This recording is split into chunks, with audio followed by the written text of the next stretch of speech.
संविधान निर्माण की जब योजना बनी तो संविधान निर्माताओं के सामने ये प्रश्न था कि इसे सर्वोत्तम कैसे बनाया जाए, जिसमें भारतीय मूल्यों के साथ साथ तमाम विशेषताएं भी मौजूद रहे।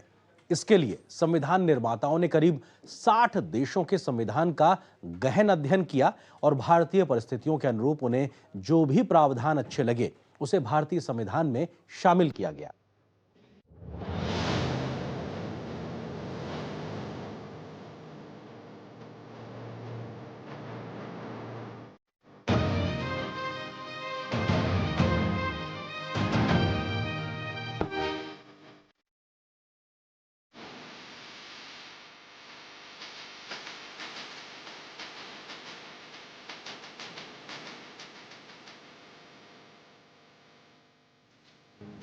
संविधान निर्माण के लिए संविधान सभा की बैठक शुरू होने के साथ ही सबसे बड़ी दिक्कत ये थी कि भारत की विविधता, संस्कृति, भाषाओं और बोलियों को कैसे इसमें समाहित किया जाए ताकि सब संतुष्ट भी हों और कोई विवाद न हो।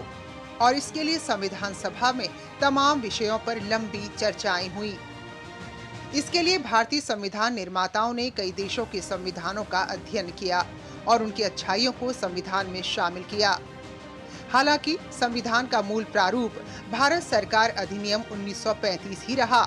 इसमें से करीब 250 अनुच्छेद सीधे सीधे या थोड़े बहुत बदलाव के साथ लिए गए। इस अधिनियम से जो चीजें संविधान में ली गई उसमें द्वैध शासन की स्थापना, संघीय व्यवस्था, अलग प्रांतीय सरकार का प्रावधान, राज्यपाल का कार्यकाल, संघीय न्यायालय, संसद की सर्वोच्चता और संसद में द्विसदन व्यवस्था, लोक सेवा आयोग, प्रशासनिक विवरण और आपातकालीन उपबंध शामिल हैं। हमने ये संसदीय प्रणाली अपनाई है और संसदीय संप्रभुता माने द पार्लियामेंट इज सुप्रीम, ये इसमें दिखाया गया है। और ये जो पार्लियामेंट्री सिस्टम है ये यूनाइटेड किंगडम से बोरो किया गया है। इसके बाद एक और जो यूनिक चीज़ है वो नीति निर्देशक कुछ सिद्धांत हैं जिसको कि directive principles of state policy बोलते हैं। इसमें कोई ऐसी चीज़ें हैं जो कि ध्यान में रखते हुए ही गवर्नमेंट अपने नियम कानून बनाती है और जो पार्लियामेंट है वो जब कानून बनाती है तो भी इनको ध्यान में रखती है। इसके साथ ही ब्रिटिश संविधान से संसदीय शासन प्रणाली, एकल नागरिकता, कानून बनाने की प्रक्रिया, विधि का शासन, मंत्रिमंडल प्रणाली, परमाधिकार लेख और संसदीय विशेषाधिकार लिया गया।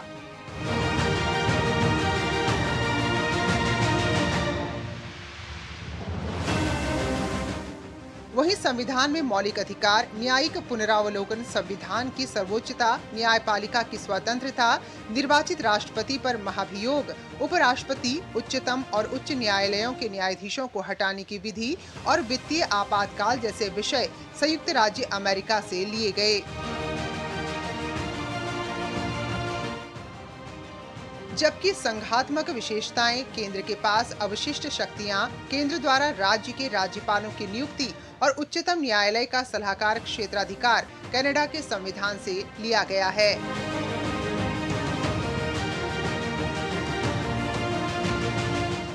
जो last government of India act बना था, गवर्नमेंट ऑफ इंडिया एक्ट 1935, उसके तमाम प्राविधान जो थे वो हमारे कॉन्स्टिट्यूशन में भी आ गए। और एक बड़ा यूनिक प्रोविज़न जो वहाँ से निकाल के अपने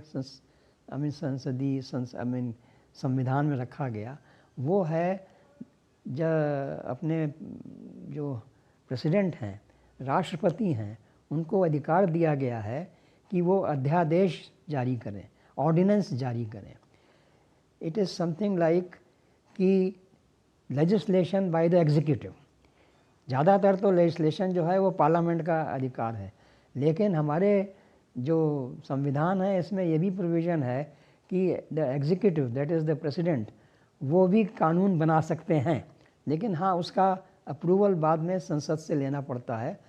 इसके अलावा संविधान के नीति निर्देशक सिद्धांत, राष्ट्रपति के चुनाव की विधि, राष्ट्रपति द्वारा राज्यसभा में विशिष्ट व्यक्तियों का नामांकन आयरलैंड के संविधान से और समवर्ती सूची, केंद्र और राज्य के बीच संबंध और उनकी शक्तियों का विभाजन, व्यापार, वाणिज्य और समागम की स्वतंत्रता, संसद के दोनों सदनों की संयुक्त बैठक ऑस्ट्रेलिया के संविधान से लिए गए, जबकि आपातकाल के दौरान मौलिक अधिकारों का निलंबन जर्मनी के संविधान से लिया गया।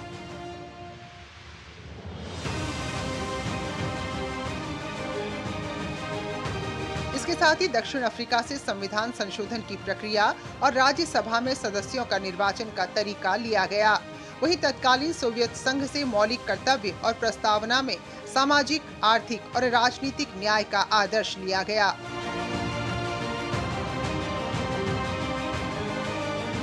इसके अलावा विधि द्वारा स्थापित प्रक्रिया जापान से, जबकि गणतंत्रात्मक स्वरूप और प्रस्तावना में स्वतंत्रता, समानता और बंधुता का आदर्श फ्रांस के संविधान से लिए गए। तो इस तरह दुनिया के कई देशों के संविधान से प्रेरणा लेने के बाद जब हमारा संविधान बना तो इसमें 22 भाग, 8 अनुसूचियां और 395 अनुच्छेद थे और ये दुनिया का सबसे बड़ा लिखित संविधान था। भारत के संविधान की एक बड़ी खासियत यह भी है कि इसके लागू